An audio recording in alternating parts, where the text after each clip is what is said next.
It is Tuesday, April 29th, and the Trump administration making news saying the first trade deal is done, complete, and announcing no tax for the middle class at this morning's White House press conference. We'll show you that. That's the policy. That's the Trump Republican policy. The golden age of America is here.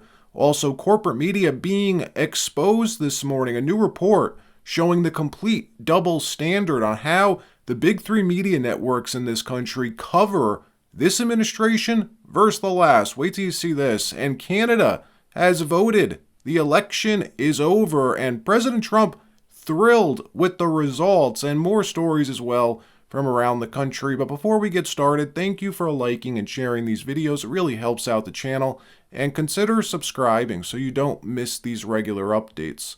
So this week locks in Trump's 100-day mark. Trump's been back in the White House for almost 100 days, and Americans are celebrating. A lot of the country celebrating tonight. President Trump holding a rally in Michigan, and voters lined up 24 hours before the event even begins, lining the streets, stretching for miles. Peter Doocy from Fox arriving on the ground, asking voters what they liked best about the first 100 days thus far. Take a listen to this. The president's not supposed to start talking for another 5 hours or so, but it's a lovely day here outside Detroit, and there are a ton of people. So I think we might just go ask some folks what it is that they liked the most about the first 100 days. You guys, we are live right now on Fox. Look at that. So, pardon me. First 100 days, anything that you liked more than the rest of the stuff? Closing our border. Closing the border, okay. This is the crowd that President Trump has waiting for him when he leaves Washington, D.C. Something else that's really interesting, actually, before President Trump gets here, he's going to stop. Did you guys know about this? Before President Trump gets here, he's going to stop at a National Guard base, and he's going to meet with the governor, Gretchen Whitmer. Okay. She was, of course, at the Oval Office a week or two ago and tried to cover her face with a portfolio. Sandra? Peter, you really have a talent for rallying the crowd there. It sounds like there's a lot of energy, enthusiasm ahead of the president's arrival there. And there's no other way to look at it. It's been a giant, huge success, more accomplished in the first 100 days than I've seen any administration do in my lifetime. Look at Trump's top two policy issues, immigration and inflation. The border sealed, illegal border crossings down 99.99%. The month of April saw 9 illegal aliens released into the country. That's it, 9 people compared with April of last year, 184,000. Then take prices. Prices for staples are way down. Egg prices down 50%. Energy prices way down. The national average for a price of gas, around $3 a barrel. It was $4.20 a couple months ago. Mortgage rates are down. The biggest game changer, though, by far, what will have a lasting generational impact is Trump's trade policy. 4 weeks since Trump announced Liberation Day. April 5th was the start of a new golden age for America, Trump said, something the media and Dems have tried their hardest to fearmonger about, because what we're witnessing is this real-world forcing function at work, forcing companies around the globe, especially large American companies, to reshore their plants and factories back to this country, to build American, hire American, resetting the global stage so that trade is fair, so it's no longer dirt cheap to build in China or in India or wherever. There will be a cost unless you return home. And if these other countries want that forcing function stopped, they need to drop their tariffs to zero and remove their trade barriers. And what do you know? It's working. Trump's Commerce Secretary this morning announcing the first trade deal is done, complete. Watch. Think about this. We have a $1.2 trillion trade deficit. That means we're buying extra stuff from other people in the world. If we cut that 25%, that's 1% of GDP growth in America. $300 billion grows America 1% for the rest of our lives. This is how you get employment. This is how you get better jobs. Donald Trump understands it. He's on it and he's driving it. And no one's ever done it before. And I tell you, the power of this, you're going to see each country is going to say we're selling an extra 10 billion, 20 billion, 30 billion.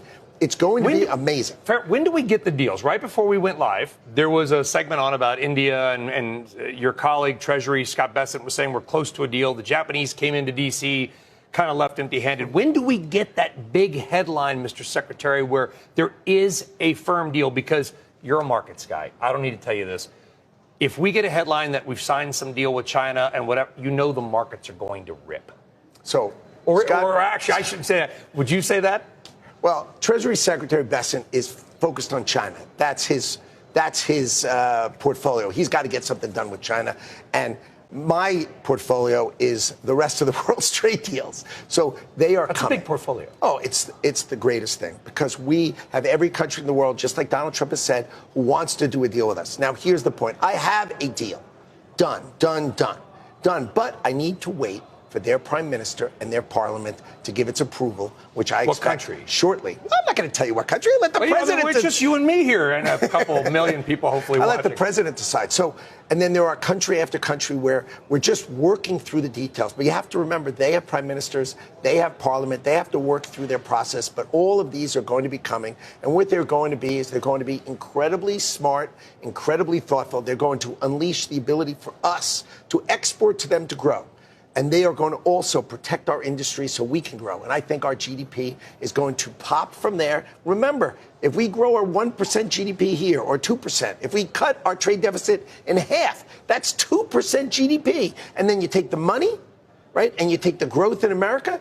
And how about this? But these factories, wait a minute, these factories, right? Think of it, if you have $4 trillion in people building, and let's say normally people would build $1 trillion in America anyway, $1.5 trillion. So you'd say $2.5 trillion, right? That's 2 points of GDP on these factory workers. No one is adding up the numbers that Donald Trump is going to produce the greatest growth of the domestic economy ever seen. So all the yelling and shouting for weeks, the sheer panic we saw around Trump's tariff rollout, 4 weeks later, has the world come to an end? Have prices soared? No, they haven't, even though the media trying to convince us that they are. MSNBC interviewing Trump voters this week, expecting that they'd sour on the president because of this tariff fear-mongering that they've engaged in. Well, that didn't happen. It turns out Americans are much smarter than they give us credit for. Roll the tape. The White House framing this first 100 days as a smashing economic success. Shaq, the polls show otherwise. You've spoken to Trump voters there in Michigan. Where do they land? Well, Anna, in my conversations with Trump's biggest supporters here, they acknowledge the reality that you guys are talking about. They see and feel the impacts of the tariffs. They see the softening market, the looming price increases because of the tariffs. But they say they are sticking with him for multiple reasons. One, they say this is what he promised on the campaign trail. It came as no surprise to them, even with the impacts that we're talking about. And two, they say that this is something that they believe in. It's a mission they ultimately believe in and a goal of bringing back manufacturing to the United States. Listen to how his supporters explained it to me. Nobody likes to pay more for anything. I don't. But in the long run, I think it's going to be good. The tariffs, they don't scare me at all. My money went down just like everybody else's. My investments in there coming right back up. It doesn't faze me a bit. I know that as a country, we owe a lot. You know, we're in a lot of debt, and if those tariffs are going to help bring back more to our economy, I'm all for it. Are you prepared to pay higher prices for goods? I've been paying higher prices, sweetie, in the last. When Biden got in office, my groceries have doubled, my gas has doubled. No, I'm already used to it. You know, I'm not used to it. But you're prepared for more. We're looking at, with the tariffs, these are massive tariffs. No, but it has to happen before it goes back down. Over on CNN this morning, Abby Phillips trying her hardest to paint everything Trump's done in a negative light, saying the $1.5 trillion in manufacturing that's been committed thus far from companies like Nvidia, TSMC, and others, nothing more than a press release, she said. Pictures with shovels. Yeah, it's been 4 weeks, Abby. How do you expect these companies to transition $1.5 trillion in annual manufacturing back to the country, back home in 4 freaking weeks? These people are shameless. Watch this. right? So, but I it think is the that how. the very thing that he's being criticized for is the thing that worked. If he had come in and very nicely and politely gone to each of these countries, I'm trying to explain. If he had very nicely and calmly and politely gone to each of these countries and said, look, you've been screwing us over, you've been screwing over the American working class for 40 years, and we're not going to take it anymore. Let's sit down and have like a nice conversation. Why won't you, how about you bring down those tariffs? Let's meet halfway somewhere. They would have said, no, wait, I'll tell you what worked. He picked up a baseball bat, he whacked the stock market, and now they're all sitting there in a state of relief that it's only a 10% tariff, and they're coming to the table. Wait, I'm confused. That's how you know that it worked. I'm legitimately confused. So Trump destroying 20% of wealth in the country over the last 4 months. Who wins from that? Of course they have. Let me give you the data on the losses. April 3rd was the meltdown. Let me give you the data. Hold on, Kevin. Don't interrupt me. I want facts. Who benefits when the stock market drops and people lose value in both their investments and also now to in get terms of the a deal. So yeah, it's been 4 weeks and we don't have a deal yet. They're working. They're very close to announcing them. India and Vietnam both announced tariffs on China. You think they would have done that if Trump hadn't shown that he was serious about standing up for the American working class and that he doesn't work for Wall Street? How have the American people benefited is the question that I'm asking in this period of time. Those are commitments that have not materialized in a 4 single weeks? Most of those are press releases and pictures with shovels, and then it never happens. And you can go back. That's what happened in the first term. We have seen this movie before. In another story, the Media Research Center releasing their latest report showing a whopping 92% of media coverage over Trump's first 100 days has been negative. Only 8% fair or positive. The big three evening newscasts, ABC, NBC, CBS, averaging 92% negative coverage. The report, looking at all 899 stories that these networks covered since January 20th through April 9th, including weekends, finding a clear media bias. When they released this same report 4 years ago, get this, it showed these same networks delivered 59% positive coverage for Joe Biden in his first 100 days. They then break it down by category. When it comes to tariff coverage, look at this. Trump receiving 93% negative coverage, and on DOGE and cuts to the federal government, Trump received a whopping 97% negative spin. Even on stories like immigration, where the public gives him the highest approval ratings, the network still delivered 93% negative coverage, saying out of nearly 4 hours, 233 minutes of evening news airtime, these newscasts spent just 3.5 minutes letting viewers know just how much Trump has reduced border crossings. Unbelievable. In another story, our neighbors to the north in Canada have elected their next prime minister, globalist Mark Carney, choosing the Liberal Party again, a Justin Trudeau clone, basically.